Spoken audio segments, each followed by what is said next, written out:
In fact, the idea for Tron the movie began in the fertile brains of its producers, the folks at Walt Disney, long enough ago for Bally to design and market the actual game before the film was even ready. And now the game is being used as part of the $20 million promotion, which Disney is planning for the $21 million movie. Well, there have already been a series of Tron contests in most areas, and this Saturday, July 3rd, there will be regional playoffs across the country. Ask your local arcade manager where. Winners of these regional playoffs will be whisked to New York's Madison Square Garden for the big finals matches on July 6th and 7th, with top prizes to include a $4,000 computer and, you guessed it, a $2,500 Tron game. And speaking of new technology, the town of Mountain View, California has a unique problem. Too many satellite dishes.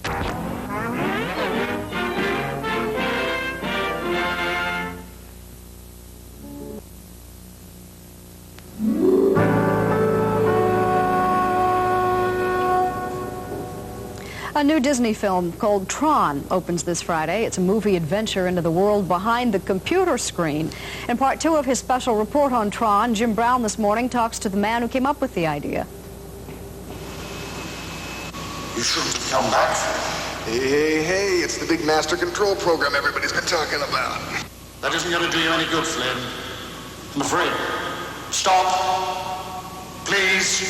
You realize I can't allow this. I'm going to have to put you on the game, Flynn. Games? You want games? I'll give you games. A computer zapping a man into its circuits for failing to play by its rules. Kind of makes you regret the day you swore at your pocket calculator. The alter egos of men inside computers is the premise of Tron. A world where resistance is measured not in will, but in ohms. Sort of priority. I've been hoping you'd send me somebody with a little bit of guts. What kind of program is he? It's not any kind of program, sir. He's a user. A user? That's right. He pushed me in the real world. Somebody pushes me, I push back, so I brought him down here. Users wrote us. A user even wrote you. No one user wrote me. I'm worth millions of their man years. What if I can't? You rather take your chances with me? Want me to slow down your power cycles for you? Wait! I need that! Then pull yourself together. Get this clown trained. I want him in the games until he dies playing. Most of this movie on computers was fittingly animated by computers, sort of the 80s equivalent of method acting. It was a project started 3 years ago by 31-year-old Steven Lisberger. The idea in Tron is that there is an alternate reality that we are forming as the users, as the programmers. We are creating another electronic dimension. And theoretically, almost everything that exists in our dimension is going to manifest itself in the other dimension in one form or another. So it's a perfect creation of the mind. But the world that we do create does have all the really emotional and mental important aspects that exist in this world.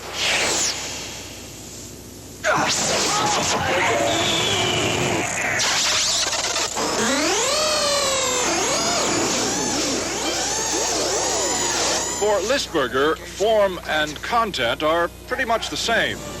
Hypnotic, geometric patterns of light, the right stuff, you might say, of the Pac-Man generation.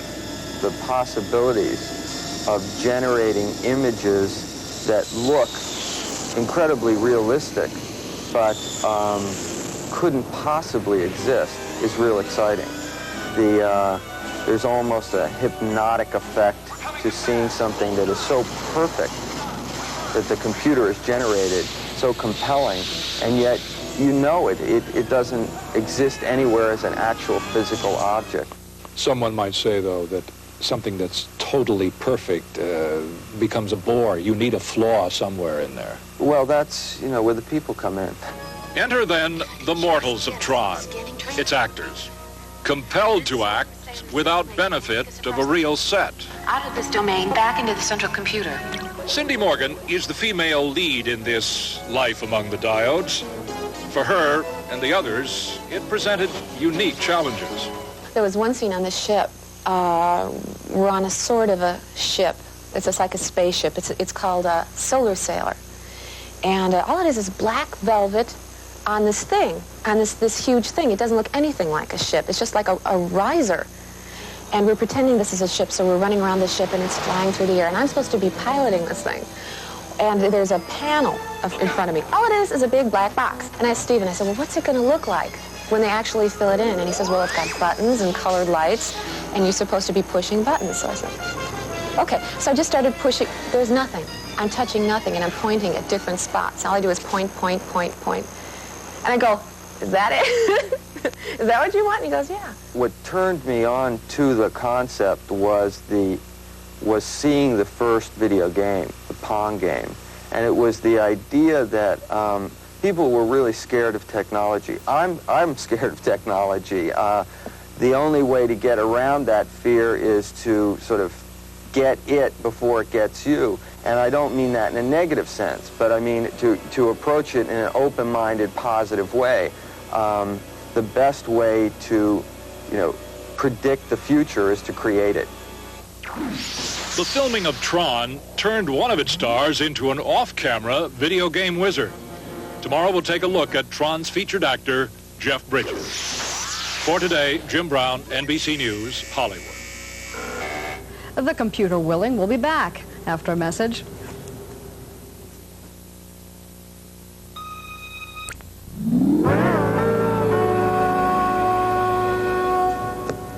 The new Disney film Tron posed some unusual problems for its actors and even had a side effect on one of the stars. Here's part 3 of Jim Brown's special report.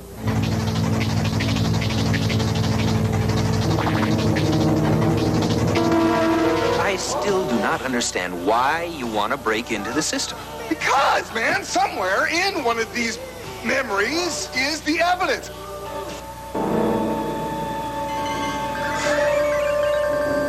Hey, it's the big master control program everybody's been talking about. Stop. I'm warning you. I'm gonna have to put you on the game grid.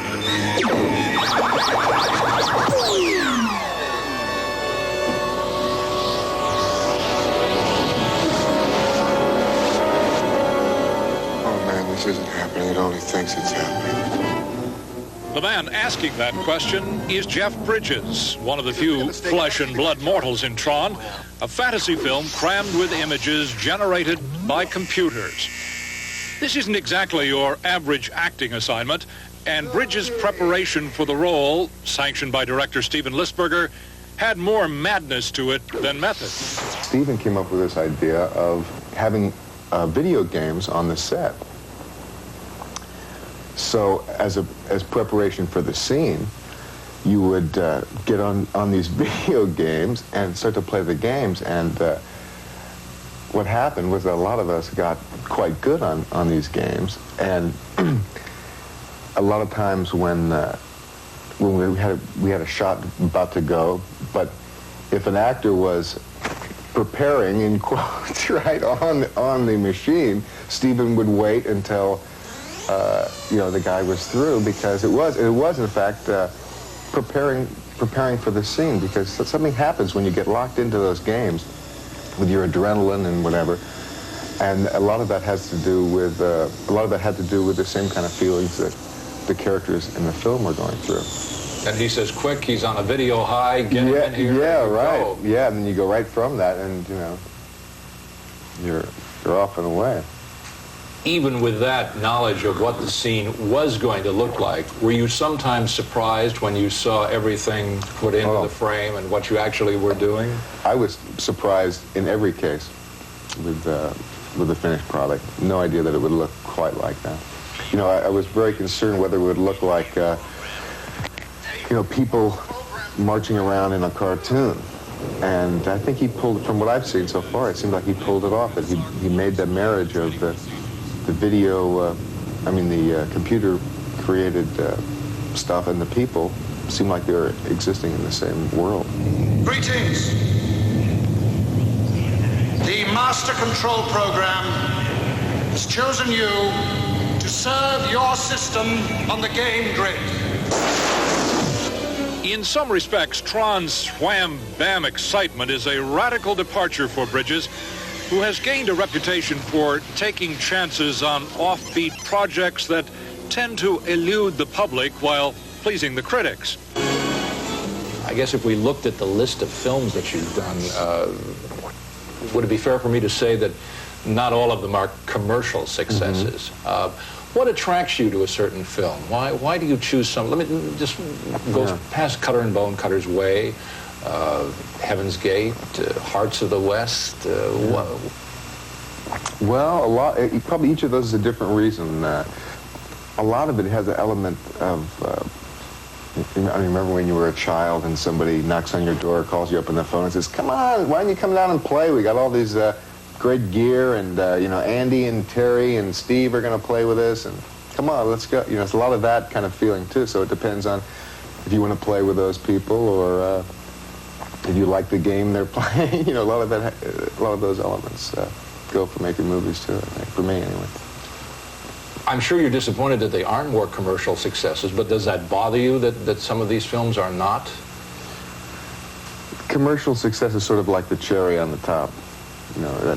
That's great, but I'm into the ice cream and the fudge underneath, really. The doing of it is the real high for me.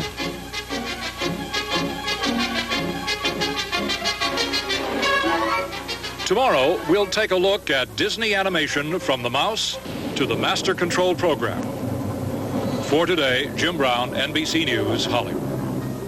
And we'll be back after a message. Science fiction fantasy movie called Tron opens today. It's produced by a studio with a proud tradition, a studio counting on Tron to restore it to the preeminent position it once knew. Wish upon a star makes no difference who you are. From the birth of Mickey Mouse in the primitive Steamboat Willie to the landmark feature-length animation film Snow White and the others that followed, the Disney studios led the way in animation technology. They developed a technique and then a style, and through their illusion of life, created some of the most memorable characters in American pop culture. Upon a star as dreamers do.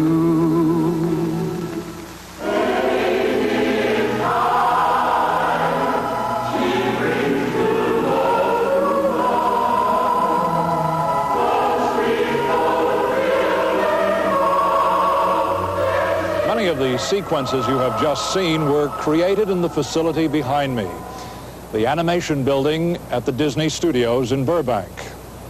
But all of the early Disney came from the old studios on Hyperion in Los Angeles. Within these walls, Disney put together the first great team in the history of animation. It all started with a mouse, but that mouse that soared was to find many animated contemporaries sharing the spotlight in the years to come. But who could have foreseen this? A Disney animation product being done on a computer, not at the Disney studios, and by people who do not work directly for Disney. Fighting against the charges that the best days at Disney are over, the studio embarked on a $20 million futuristic film adventure called Tron, combining live action with computer-generated imagery.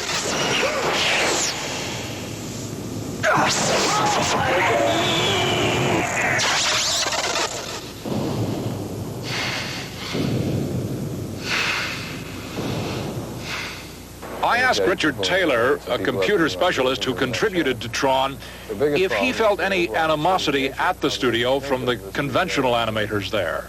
We were not traditional Disney people, none of us. The majority of people who worked on this film were not from the Disney studio. The studio was very supportive, but there were people who didn't understand the technology, and until you really prove something, that something really works, I think there is skepticism. I think that simulation is not really going to replace animators or artists at all. It is really just a tool. It's like a piano or anything else, and animators themselves are the people who are best equipped to really design things with simulation. They have the best sense of motion and motion design. Glenn Keane is one of those Disney animators Taylor is referring to.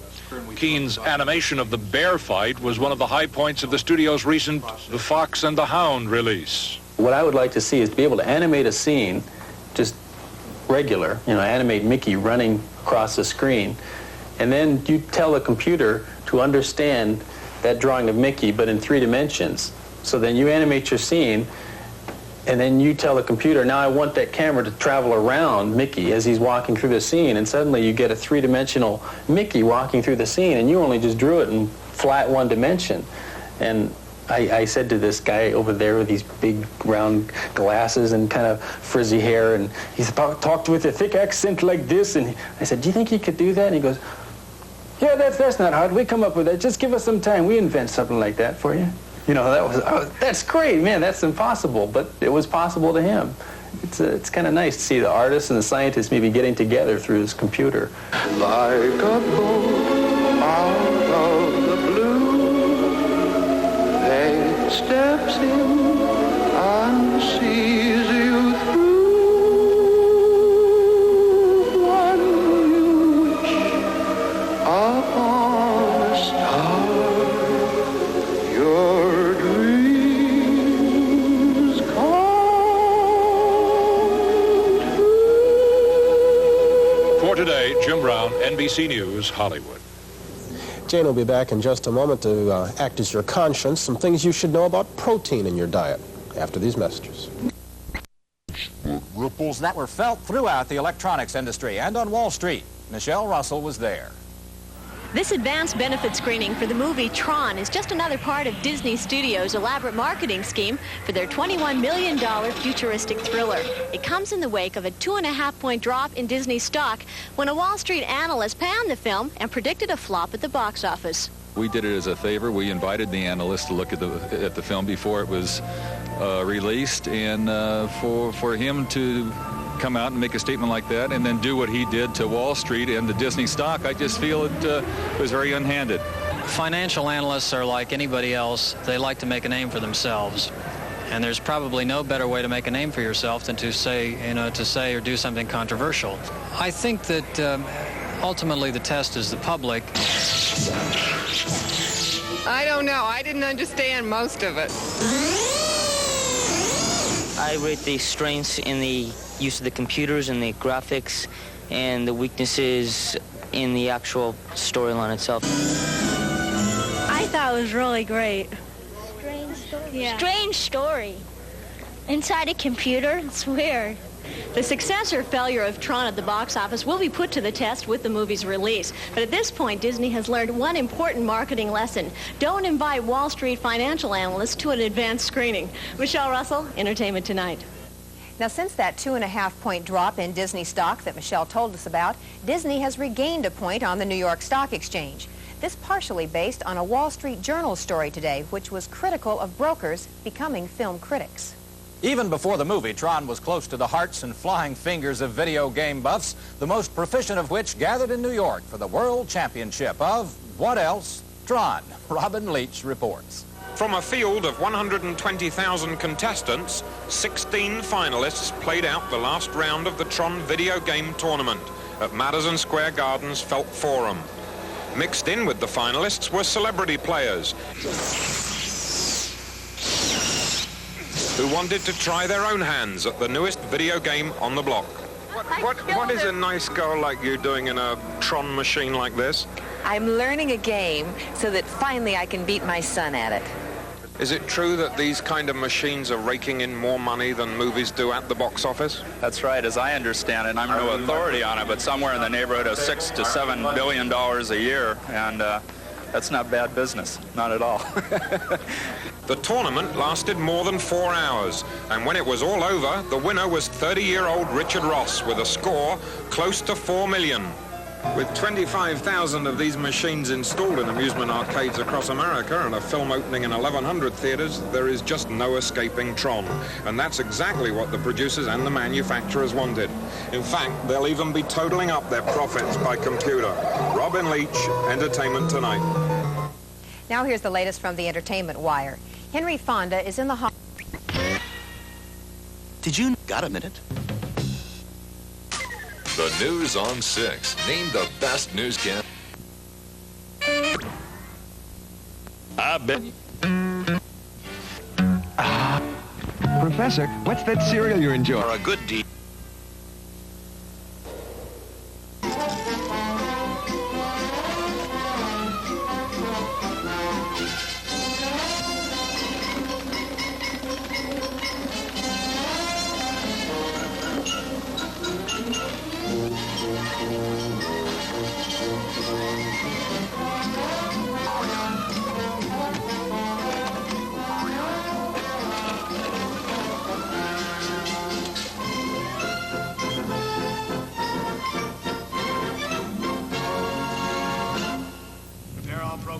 war games at college.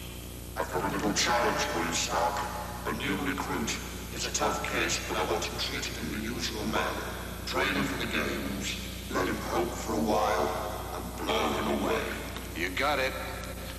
I've been hoping you'd send me somebody with a little bit of guts. What kind of program is he? It's not any kind of program, Stark. He's a user. A user? That's right. He pushed me in the real world. Somebody pushes me, I push back, so I brought him down here. The Master Control program delivers an ultimatum in Tron, the new computer game fantasy from Walt Disney Productions. That's one of 4 new movies we'll be reviewing this week on Sneak Previews. Across the aisle from me, Gene Siskel, film critic of the Chicago Tribune. And this is Roger Ebert, film critic of the Chicago Sun-Times. Now, in addition to Tron, we'll also be reviewing The Devil's Playground, an Australian film about the guilt-ridden life of inhabitants of a seminary. Also, Gregory's Girl, a Scottish rites of passage film about a teenage boy's first love. But first, Roger begins with an animated feature called The Secret of NIMH. Well, our first movie is a delightful animated feature. It's called The Secret of NIMH, and let's stop right there with that title. Now, NIMH is spelled N-I-M-H, and no doubt some people are going to be asking, probably right now they're asking, if those initials could possibly stand for the National Institute of Mental Health. Well, probably a lot of other people aren't asking themselves that, but curiously enough, that's exactly what those initials do stand for, because this movie is a fantasy about a group of rats and mice, laboratory animals, whose intelligence skyrockets after they're given secret injections in the laboratories of the National Institute of Mental Health. And they get so smart, they escape, they set up their own civilization hidden in a barnyard, and in this scene, one of the mice, a timid little widow, goes to the wise old philosopher owl for advice about her sick child. Why have you come? Please, forgive me for disturbing you, but my son's life is in great danger.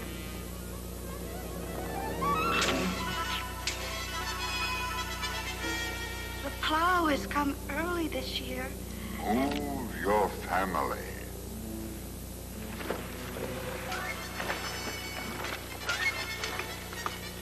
Yes, I would move, but Timothy has pneumonia. He can't even get out of bed. You must move to a place where it'll be safe from the plow. Please, there must be another way. There is no other way. I must bid you good evening, Mrs. Brisby. Brisby. Mrs. Jonathon Brisby? Why, yes. He was my husband. But how do you know about him? That is not important. I will say this. His name is not unknown in these woods. Please, sir. I'll do anything to save Timmy. Anything. There is a way. Go to the rats. You can notice there one of the best qualities of The Secret of NIMH, and that's the film's detailed and painstaking animation. A lot of new animated movies try to cut corners on the expensive old traditional animation procedures, but The Secret of NIMH creates not just animated movement like on Saturday morning TV, but also elaborate imaginary locations, backgrounds, wonderfully detailed characters, and as you can see in the next scene, a lot of body language. When the characters talk, it's not just their lips that move, their whole body gets into the act. I don't suppose you would remember me. Yes, you're Mrs. Brisby. And I'm sorry about your husband's death. Now, if you'd excuse me. Mr. Ages! Great Jupiter, woman, what do you want? Mr. Ages, I know you don't like visitors, but this is an emergency. Please.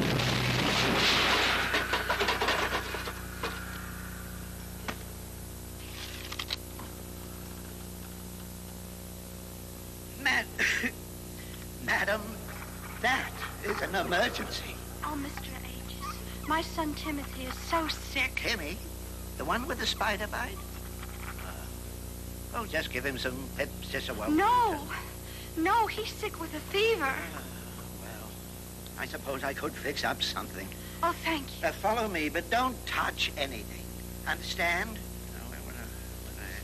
I do appreciate it. Just how high is his fever? He's burning hot to the touch. Yes. He's soaking wet with perspiration. Yes. And there's a raspy sound when he breathes. A raspy sound, you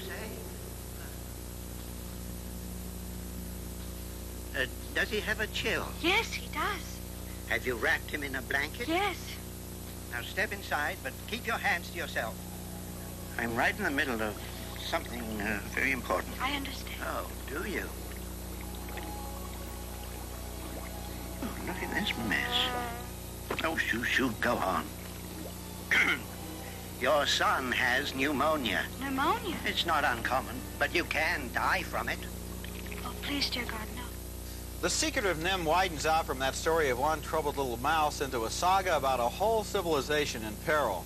Those rats and mice have grown so intelligent they've even developed ethical feelings.